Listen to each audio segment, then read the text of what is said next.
ሰላም ለእናንተ ይሁን። እንዴት ናችሁ ውዶች? ሰላም ናችሁ?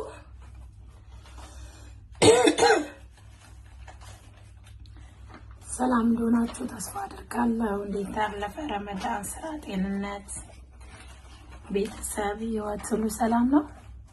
እንዴት ናችሁ? ስራ፣ ጤንነታችሁ እንዴት ነው? ረመዳን እንዴት አለፈላችሁ? በዓል ሲሆን እንዴት ነው ባላችሁ? እንኳን አደረሳችሁ ሙስሊም ቤተሰቦቼ። ነው የረመዳን ስጦታን አብረን እንቁጠር እና ምን አዲስ ነገር አለ? እታየው እንዴ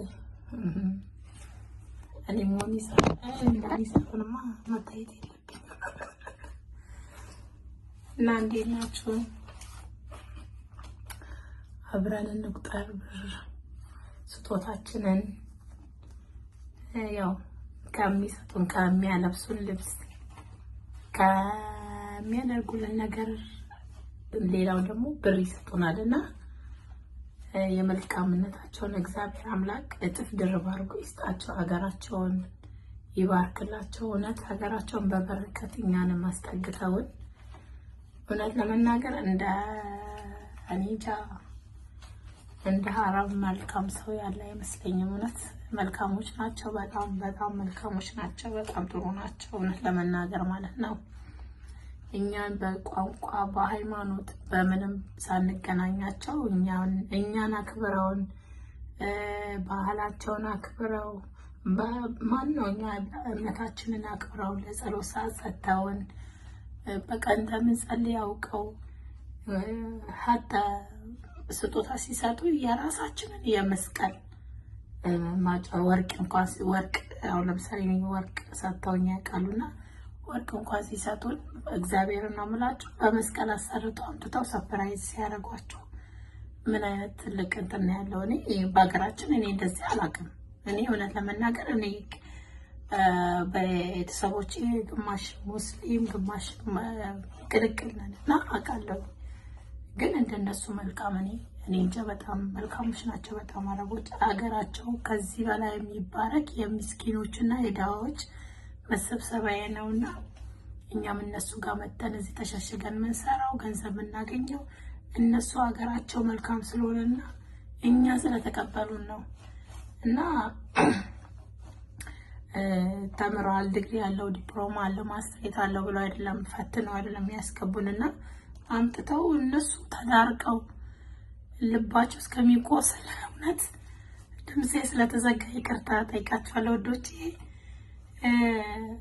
አንጀታቸው ቆስል እስከሚለኔ እንኳን አሁን የቆየ አንዳንድ ሰራተኛ መጥቶ ሳለማመድ እንዴት እንደምናደድ እኔ ነኝ የማውቀው። በእነሱ ቦታ እነሱን ደግሞ እንዴት ነው ብዬ ነው ማስባቸው። ማርያምን በጣም እኔ እንጃ ምንም የሚገልጻቸው አይደለምና እግዚአብሔር እውነት ልጆቻቸው በፈተና አይፈተኑባቸው፣ ልጆቻቸው አይሰደዱባቸው። በእውነት አንዳንድ ሀገር ላይ እንዳለው እንደዚህ አሁን ያለውን ሰላም እግዚአብሔር መልሶ ይመላሰውና የበፊቱን ሰላም ያምጣላቸው። እውነት በጣም እኛም ያው ሀገር ለኔ በተለይ እዚህኛው ሀገሬ ሁለተኛ ሀገሬ ናት ኩዌት እና በጣም ነው የምወዳት እና እግዚአብሔር ኢንሻአላህ አላህ ያፊዝ ኩዌት እና በጣም ነው የምወዳት ሀገሪቷን። ሰዎቼንም በጣም ነው የምወዳቸው፣ በጣም ነው የምወዳቸው፣ በጣም ነው የሚወዱኝ እና በጣም ስነ ስርዓት ያላቸው ሰዎች ናቸው። እግዚአብሔርን እኔ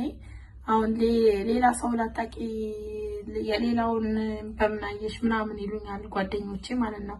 እንደዚህ መጫወቻ ቦታም እንደዚህ ኢትዮጵያኖች ሳገኛቸው ምናምን ሳወራ ስለ ሰዎች መልካምነት ሳወራ ማለት ነው አንዴ አንቺ እነሱ ያቺ ሰዎች ጥሩ ሊሆኑ ይችላሉ ለሌላውን በምታውቂያለሽ ለነሱ ምትዩ ይሉኛል። ግን እኔ እግዚአብሔርን ነው የምላችሁ በእነሱ አካባቢ እንኳን ጎረቤት ሰው ምናምን አሁን አለ እንደዚህ ዘመዶቻቸው ጋር ምናምን ሄዳለሁ። ግን እንደውም የተሻለ ይበልጥ ያለ ሰዎቹ ማለት ነው ያየኋቸው ማለት ነው።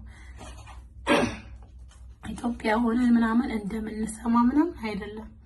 በጣም መልካሞች ናቸው እውነት ለመናገር ማለት ስትኖሩበት ማለት እናንተም የሚያስፈልጋችሁን ነገር ለመቀበል እናንተም ደግሞ ለሰዎች የሚያስፈልጋቸውን ነገር ካደረጋችሁ ምንም አያገናኛችሁም።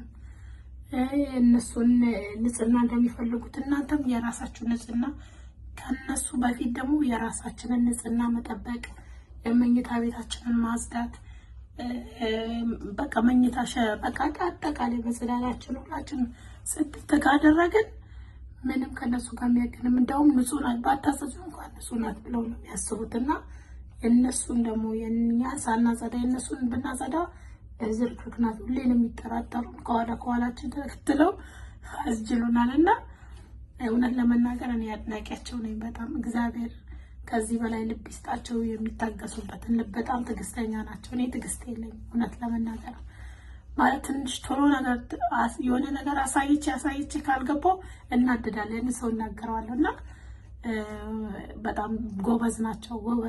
ጎበዝ ናቸው ማለት መጀመሪያ ሰው ላይ ከመቀሰር ራስን ነው መውቀስና እኔ በጣም ነው የምወዳቸው። እግዚአብሔር ይጨምርላቸው ኢንሻአላህ ያ ረቢ አለ ያፊስ ኩዌት በጣም ነው የምወዳቸው እውነት። እና አሁን ብሩን አብረን እንቁጠር ወዶቼ። የመጣሁበት መሰረታዊ ነገር የኢድ አልፈጥር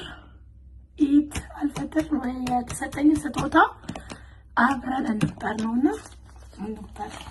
ይኸውላችሁ ይሄ ትልቁ ስጦታ ነው። ይሄ ማለት ነው ዲናር 20 ዲናር ከዛ ነው ያለው በቃ 5 ዲናር ቁጥር 5 ለምን ከ5 ጀመርኩ? ሶሪ ከ5 መጀመር አልነበረብኝም ማለት ከ5 ለምን ጀመርኩ? 1 ብር መጀመሪያ የሆነ ቦታ ትላንትና ሄድንና 1 ብር ብቻ ሰጠን። ያልገባንበት ቦታ የለም ልንጠይቅ ማለት ነው። ከገባንበት ቤት ሁሉ እዛ ቤት ከሚገርማችሁ 40 ብር 30 ብር ነበር ይዤ የሞተው ከዛ ቤት ማለት ነው። አሁን እዛ ቤት ገብቼ 30 ወይ 40 ነው የማገኘው እዚህ ቤት ምናምን ብዬ ስገባ 1 ብር ሰጠኝና ይወጣኝ ማለት ነው። ከዛ ይሄ 20 ብር ያው የቤተሰቦቼ ነው የሰዎቼ ማለት ነው።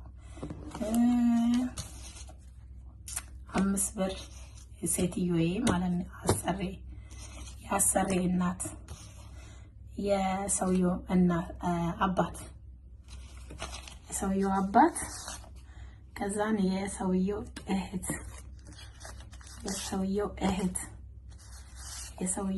እህት ሰጡኝ ማለት ነው። ከዛ ማን ሰጠኝ? የሴትዮዋ እናት ያለው ማን ሰጠኝ? የአያታቸው የልጆች የሰውየው አክስት የሰጠችኝ ይሄንን ማለት ነው። የሰውየው አክስት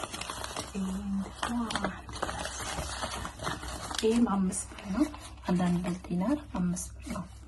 ይሄንንም የሰጠችኝ ይሄንን ማን የሰጠኝ? በጌታ በስማም ረሳሁት። ማን የሰጠኝ? የዞሮ የዚህ ቤተሰብ ነው የሰጠኝ። ሁሉም የነዚህ ቤተሰብ ናቸው። የባልየው የኔ ሴትዮ የባልየው ቤተሰብ ናቸው። ይኸውላችሁ የኔ መስላል የኔ የኢድ ከልብስ ውጭ ማለት ልብስ ምናምን ጫማ ያ ሁሉ ጊዜም የተለመደ ስለሆነ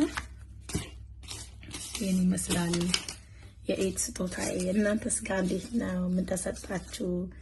በኮሜንት አሳውቁኝ ፕሊዝ። ላይክ